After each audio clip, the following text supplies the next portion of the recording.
কি কর খাবে খাও। হ্যাঁ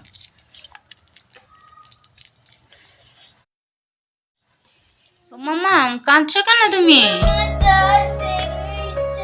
কি করে ভেঙে গেল দাঁতটা? দাঁতটা ভেঙে গেছে? কোথায় দেখি দাঁতটা দেখি। দেখো বন্ধুরা, আমার মেয়ের খেতে যে পুরো দাঁতটা ভেঙে গেছে। দেখো দাঁতটা ভেঙে গেছে বলে তুমি কান্না করছো? ও তো দাঁত আবার বেরিয়ে যাবে কদিন পরে। তুমি কান্না করো না, দাঁত আবার বেরিয়ে যাবে তোমার।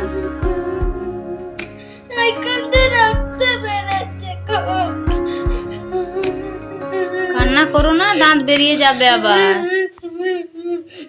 দেখছো বন্ধুরা, আমার মেয়ের দাঁতটা ভেঙে গেছে পুরো একদম।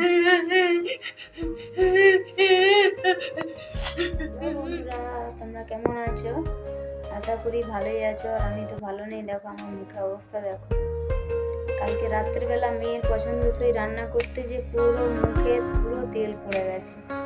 মেয়ে বললো দই বড়া খাবে, এবারে বড়াটা ভাজতে গেছি, বড়ার মধ্যে যে গোলমরিচ রয়ে গেছে গোটা, আমি আর খেয়াল করিনি, দিয়ে দিয়েছি।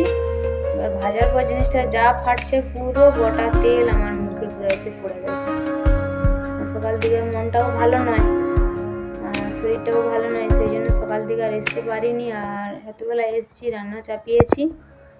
আজকে রান্না হবে ডিম দিয়ে আলু দিয়ে ঝোল করব, শাক ভাজা করব, আর বেগুন ভাজা করব, আর কিছু করব না। বন্ধুরা রান্নাটা করে নেই। বন্ধুরা আমার সাথে যে এরকম হবে আমি ভাবতে পারিনি, কোনোদিন হয়নি। কালকে যে কিভাবে হয়ে গেল এটা আমিও বুঝতে পারিনি। এই জীবনের প্রথম আমার এই মুখে তেলটা পড়ছে। হাতে টাতে পড়ে, মাছ টাছ ভাজতে যে একটু আধটু পড়ে, কিন্তু এতটা পরিমাণে পড়বে আমিও ভাবতে পারিনি। এতটা পরিমাণে পড়ে যাবে। তেলটা পড়ে যাবার পর সঙ্গে সঙ্গে তোমার দাদাভাই রুমে ছিল, আবার তাকে ডেকে আবার সে এসে তাড়াতাড়ি করে বললাম যে একটু মাজন লাগিয়ে দাও বলতে, এবারে কটাটা এবার কলগেটটা লাগিয়ে দিয়েছে, দিতে তবু একটু কমছে, তাওতে একটু হয়ে গেছিলো। এখানে দেখো একটু ধুলি হয়ে গেছিলো। রাত্রেই কখন ফেটে গেছে আমি জানি না, সকালবেলা উঠে দেখছি পুরো ফেটে গেছে। ফেটে কখন রস বেরিয়ে গেছে, চামড়াটাও পুরো কেটে গেছে। এই আমার জীবনের প্রথম এরকম তেল পড়ছে। এবার মুখের মধ্যে একটু আধটু পড়ে, হাতে হাতে ঠিক আছে, এতটা পরিমাণে পড়বে বলে ভাবতে পারি। পড়ার পর পুরো এতটা গুনগুন করছে মাজন লাগাবার পর, সারা রাত্রিটাই কালকে ঘুম হয়নি। ভোরবেলার দিকে একটু ঘুমটা এসছে, পুরো রাত্রেবেলাটা পুরো জ্বলে যাচ্ছে মুখের মধ্যে, এতটা পরিমাণে পড়ছে তেলটা। দেখছো তো বন্ধুরা, গোটা কপাল টোপাল পড়ছে, এখানটায় যে পড়ছে অনেকটাই জায়গা জুড়ে, পুরো ফুলে গেছে জায়গাটা।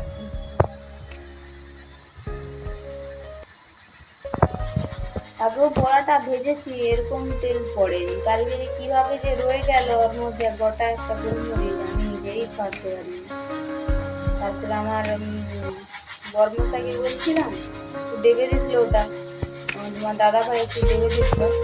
ওটা না ডাবলে তো নরম হবে না, সেই জন্য তোমার দাদাভাই একটু দেবে দিছিল। আমি বলেছিলাম যে এটার মধ্যে কি গোটা তো বলছে হ্যাঁ গোলমরিচ ছিল। আমি বলি তাহলে ওটা ফেলালেনি কেন, গোটা যখন ছিল ফেলে দিতে তো পারতো।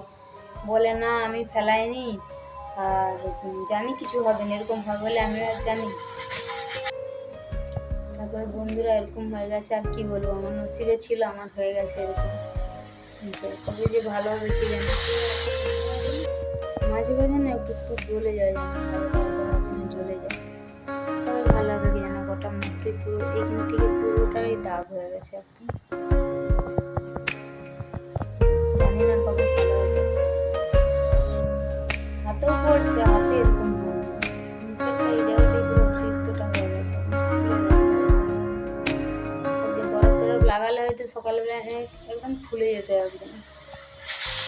আর বন্ধুরা চলো রান্নাটা করে নেই, আর কি করব, হয়ে গেছে যা আবার হয়ে গেছে, তো ভেবে লাভ নেই। ভাবলেও তো আর জিনিসটা হবে না ঠিক, যবে হবে হবে ঠিক। এবারে রান্নাটা করে নিই, তারপরে তোমাদের সাথে একটু কথা বলছি। শাকটা ভাজা করবো, ফুটে নিই।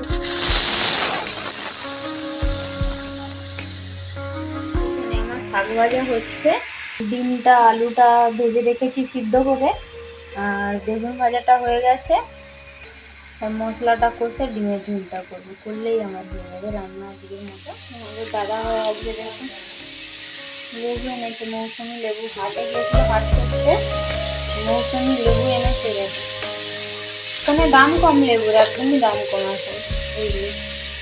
খেতে খুব সুন্দর মিষ্টি, এগুলো পুরো মিষ্টি, এটা এগুলোর মতো মিষ্টি। কারণ একটা কেটে খেয়েছিলাম, আমার দাদা ভাই কেটে খাইয়ে দিয়েছিল, মিষ্টি আসবে কত সুন্দর লাগে। লঙ্কা দেখো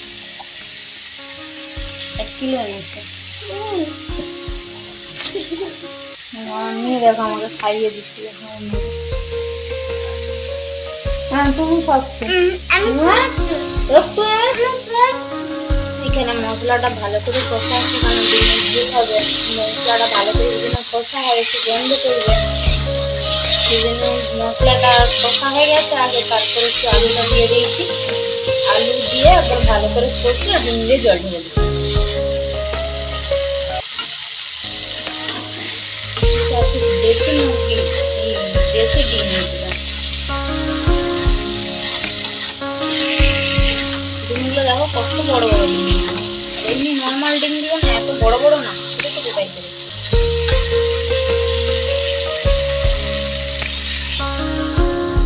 মশলাটা কষা হয়ে গেছে, এবার জলটা ঢেলে দিই, বেঁচে যাচ্ছে।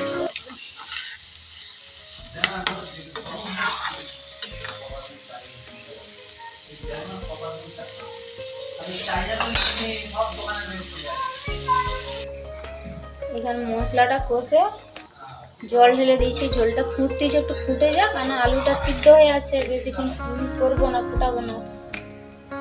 আলুটা একটু ইয়ে হয়ে যাক, ঝোলটা ফুটে যাক, দিয়ে দেওয়ার পর তারপর নামিয়ে দেবো। বেগুন ভাজা, শাক ভাজা আর ডিমের ঝোল রেডি হয়ে গেছে। এবার ভাতটা খাবো আমরা। আমার মেয়ে এখানে ভাত খেতে বসছে বন্ধুরা, বরমশাই ভাত খাচ্ছে, দোকান থেকে এসছে, এসে ভাত খাচ্ছে, আমিও বসে গেছি এইখানে ভাত খাচ্ছি বন্ধুরা, ডিমের ঝোল, শাক ভাজা আর বেগুন ভাজা দিয়ে।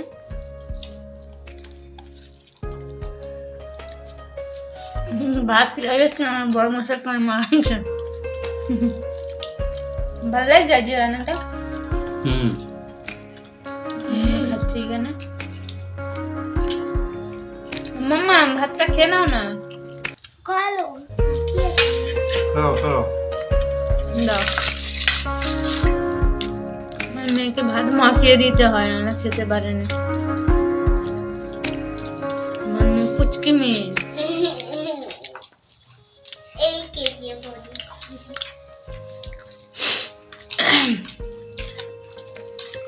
আমার মেয়ে এতটাই ভালো, মানে 3টা ডিম সিদ্ধ বসিয়েছি, একটা ডিমটা এখন ফেটে গেছে কিভাবে।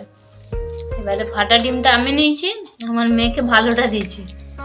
আমার মেয়ে দেখছে না মায়ের ডিমটা ফাটা, আমার মেয়ে আমাকে তুলে দিচ্ছে, ডিমটা নিবে না আমার মেয়ে। মা ভালো খাক আর ও ফাটা খাবে, তা আমি যা বকে দিস দেখো।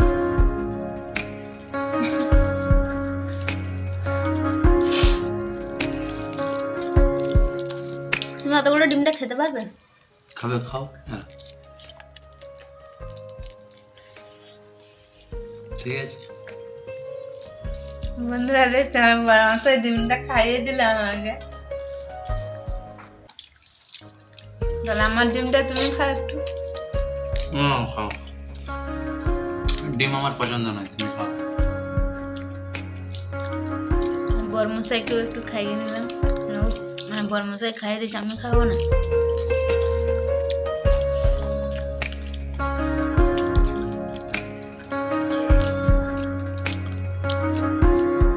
আমার মাম্মা খাইয়ে দিচ্ছি আমাকে, দেখো।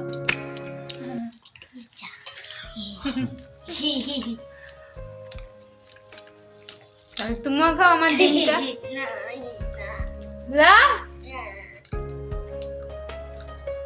পুচকি মেয়ে জায়গা ডিম। মাম্মা তোমার খাওয়া হয়ে গেছে?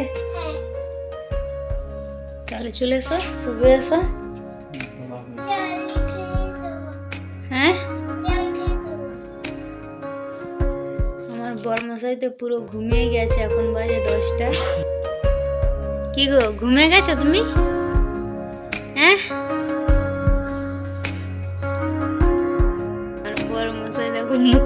দিয়ে ঘুমিয়ে গেছে। বন্ধুরা এখন 10টা বাজে, ভিডিওটা এখানেই এন্ড করছি, কেন আর নিতে পারছি না। সারাদিন তো তোমাদের সাথে কিছুই শেয়ার করা হয়নি, কারণ শরীরটাও ভালো নয় আজকে। তারপর তো আমার এই মুখের অবস্থা, কিছুই শেয়ার করা হয়নি। বন্ধুরা এখানে এই ভিডিওটা এন্ড করছি। আর ভিডিওটা ভালো লাগলে like comment share and subscribe করে দিও। আর নেক্সট ভিডিও আসা অবধি তোমরা ততক্ষণ ভালো থেকো, সুস্থ থেকো। আর বন্ধুরা একটু সাপোর্ট করো আমাদেরকে। Tata bye, good night. Tata ভাই, গুড নাইট।